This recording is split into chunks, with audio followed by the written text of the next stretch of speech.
কাজ শেষ, এবার বাড়ি যাওয়ার পালা।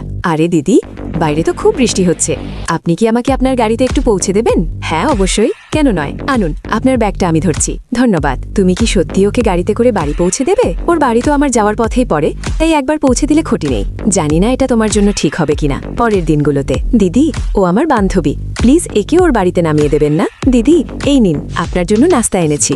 ধন্যবাদ, কিন্তু আমি নাস্তা করে এসেছি, তোমরা গাড়িতে ওঠো। দিদি, আমি আপনাকে আমার বান্ধবীর বাড়ির লোকেশন পাঠিয়ে দিয়েছি। বন্ধুরা, এই আবেগঘন গল্পটি যদি আপনাদের ভালো লেগে থাকে তবে এই ভিডিওতে একটি লাইক দিয়ে এখনই আমাদের চ্যানেলটি সাবস্ক্রাইব করে রাখুন। আর আপনার ভালোবাসা প্রকাশ করতে কমেন্টে একটি লাভ ইমোজি দিয়ে যেতে ভুলবেন না। বাধ্য হয়ে আমাকে ওকে পৌঁছে দিতে হলো গাড়ি থেকে নামার সময়। এই নিন দিদি, এই ময়লাগুলো ডাস্টবিনে ফেলে দেবেন তো? হে ভগবান, ওরা তো আমার গাড়ি নোংরা করে দিল, এখন আমাকেই পরিষ্কার করতে হবে। গাড়ির পার্কিং লটে মনে হচ্ছে আজও আসেনি, হঠাৎ হাজির হয়ে। দিদি চলুন, তুমি কোত্থেকে এলে?